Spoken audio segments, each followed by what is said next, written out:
പക്ഷെ ആ കവിത എനിക്കൊന്ന് ചൊല്ലി തമാശ എനിക്ക് എന്തോരം ഇഷ്ടമാണെന്നറിയാമോ? മറ്റേ മാമ്പഴത്തിൽ. അല്ല എനിക്കൊന്നും സമയമില്ല. അല്ല എനിക്ക് ഒന്ന് ഭയങ്കര ആഗ്രഹം കൊണ്ടല്ലേ മാഷെ, ഒന്ന് ചൊല്ലിത്തായിരിക്കും അത്.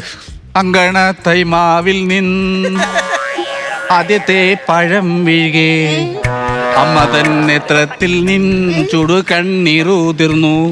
4 മാസത്തിൻ മുൻപിലെങ്ങനെ കൊതിച്ചിട്ടി ബാലമാം ബന്ധം പൂവി തുണ്ണികൾ വിരിയവേ. തുണ്ണികളാ? തുണ്ണികൾ വിരിയവേ. അതെന്താ തുണ്ണികൾ? തുണ്ണികൾ അങ്ങനെ മാമ്പഴത്തെ അങ്ങനെ മാമ്പഴത്തിലെ തുണ്ണികൾ. മാമ്പഴത്തിൽ മാങ്ങാണ്ടിയുള്ള തുണ്ണികളൊന്നും ഇല്ല. ഇങ്ങനെ ടെൻഷൻ അടിക്കുന്നത്? എനിക്ക് പോണ്ടേ കുറച്ച് കാര്യങ്ങളില്ല. മാഷ് എന്തിനാ ഇങ്ങനെ ടെൻഷൻ അടിക്കുന്നത്? മാഷിനെ അറിയാമോ, ഒരുപാട് ദുഃഖം അനുഭവിക്കുന്ന ഒരു സ്ത്രീയാണ് ഞാൻ. എന്ത് പറ്റി? മാഷിന്റെ കല്യാണം കഴിഞ്ഞാണോ? ഇല്ല, കഴിച്ചിട്ടില്ല. 2 പ്രാവശ്യം, പിന്നെ 2 പേരെ കിട്ടി. പിന്നെ ചെയ്യിപ്പിച്ചെന്ന് പറഞ്ഞു. രണ്ടാമത് ഇത് ചോദിക്കുമെന്ന് ഞാൻ അറിഞ്ഞില്ല, അല്ലായിരുന്നെങ്കിൽ ഞാൻ ആദ്യമേ അത് അങ്ങ് ബ്ലോക്ക് ചെയ്ത്